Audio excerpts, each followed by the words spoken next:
yang tenang, duduk yang tenang dalam pesawat kehidupanmu. Silakan nikmati, tidur apa yang tenang, yang enak, gak usah khawatir.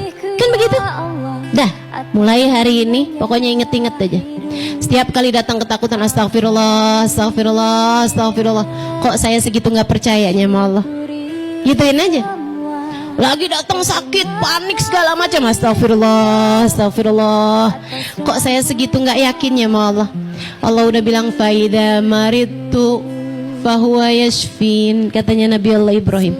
Apabila aku sakit maka Allah lah yang menyembuhkanku. Udah, gak usah khawatir. Lagi pula Allah udah bilang juga, la yukallifullahu nafsan, aku tidak akan membebani seorang hamba di luar batas kemampuannya. Udah, Allah yang ngatur kehidupan. Dia bilang gak akan aku bebani hambaku di luar batas kemampuannya. Di dunia ini semua ujian, semua musibah, semua perih, semua luka, semua galau, semua ketakutanmu, semua apapun yang kamu takutkan itu tidak akan terjadi di luar batas kemampuanmu, teman-teman. Gak usah khawatir itu. Gak usah khawatir. Jangan biarkan hidupmu disiksa oleh kekhawatiran. Jangan biarkan hidupmu disiksa oleh ketakutan. Jangan biarkan hari-harimu terpenjara dalam kegalauan. Jalanin hari-hari dengan penuh sukacita. Jalani hari-hari dengan penuh rasa syukur. Kan gitu ya? Makanya kalau saya ditanya, kenapa kita perlu bersyukur dalam kehidupan? Ya karena kita tahu bahwa kehidupan kita ini udah ada yang ngatur.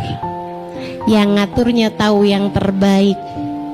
Jadi yang perlu kita lakukan hanyalah berterima kasih kepadanya, yang telah mengaturkan yang terbaik dalam hidup kita. Insya Allah. Lagi pula nih ya, nih saya kasih tahu, orang itu kalau bersyukur bakal disayang sama Allah. Allah cinta kepada hambanya yang pandai bersyukur. Allah cinta sama hambanya yang pandai berterima kasih. Teman-teman saudaraku sekalian, dan saya dapati para wali-walinya Allah, para kekasih-kasihnya Allah, para ulama-ulamanya Allah, rata-rata tuh yang kayak begitu tuh hidupnya tuh seneng mulu. Saya cerita tuh di buku Bidadari Bumi yang pertama, bagaimana seorang perempuan yang saya ketemuin di bis, wanita di bis judulnya, itu bisa-bisanya mobil ngerem mendadak karena takut nabrak seorang anak yang melintas di jalanan. Itu sampai dari kuatnya ngerem sampai si ibu ini terpelanting bolak-balik sampai berdarah, sampai dahinya terbentur ke pintunya bis. Saya nggak bisa ngebayangin kayak apa tuh pada sakitnya badannya, kayak apa pusingnya kepalanya, dan kayak apa perihnya lukanya karena dia sempat pegangan tangannya malah masuk tuh ke besi yang menonjol, dan itu besinya kemudian merosot gitu kan, akhirnya masuk nih besinya nih ke tangannya, darahnya muncrat. Dan itu waktu kejadian yang seperti itu bibirnya tersenyum kemudian bilang, makasih ya Allah. Kaget banget saya. Saya tanyain, gimana keadaanmu Bu? Saya takut nih ada yang salah-salah di sarafnya gitu. Takut aja gitu. Nggak ngomongnya kayak gitu. Senyum lebar banget.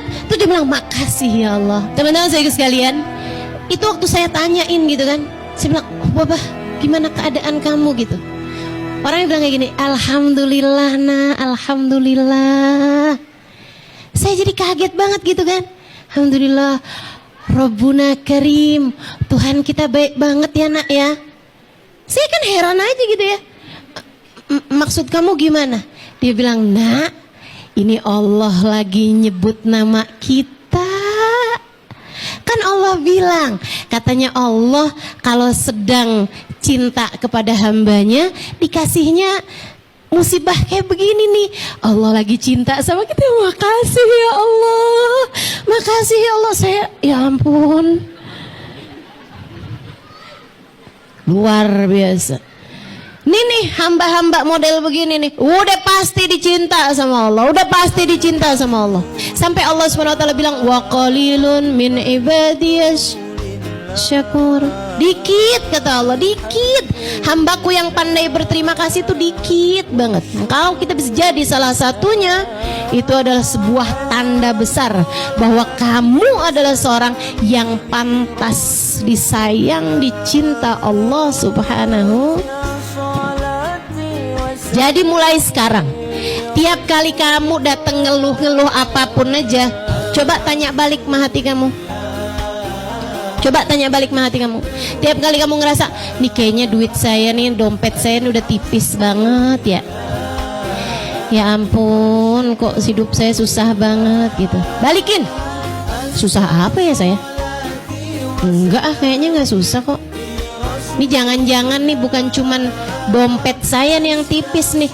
Ini kayaknya ada yang lebih tipis dari dompet, yaitu rasa syukur saya kepada Allah. Tiap kali kamu datang ngeluh, kenapa hidup saya begini, kenapa hari saya begitu, kenapa saya keadaannya begini, kenapa saya begitu, langsung ingetin sama diri sendiri, astagfirullah, begitu banyak nikmat yang Allah Subhanahu wa Ta'ala berikan dalam kehidupan saya. Kenapa fokus saya justru kepada hal-hal tidak menyenangkan yang datang dalam kehidupan saya? Bu, kalau bisa dipersenin tuh ya, dari 100 yang gak enak palingan 2 bu, 98-nya enak. Betul apa enggak? Nih kamu lagi sakit nih, apanya? Perut, oh kaki masih bagus aja, kepala masih bener, tangan masih bener, yang lain-lain masih bener. Yang benernya masih 98%. Dari yang gak enak, yang gak nyampe 2% sebenarnya. Kenapa kok fokus kamu kepada yang 2%? Kenapa nggak ke yang 98% yang banyak itu gitu?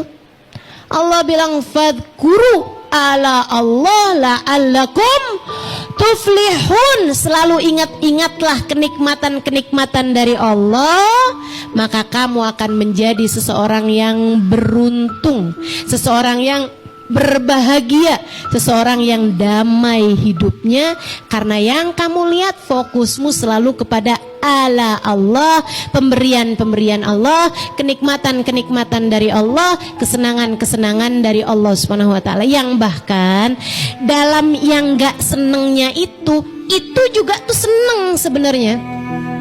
Kayak yang tadi saya bilang, kamu sehat seneng, oh iya itu udah pasti. Tapi sakit pun sebenarnya kalau kamu inget-ingetin lagi sebenarnya seneng juga. Kok bisa? Ngapusin dosa, bikin kamu jadi lebih kuat, bikin kamu jadi naik derajatnya, bikin kamu jadi ada banyak hal teman-teman.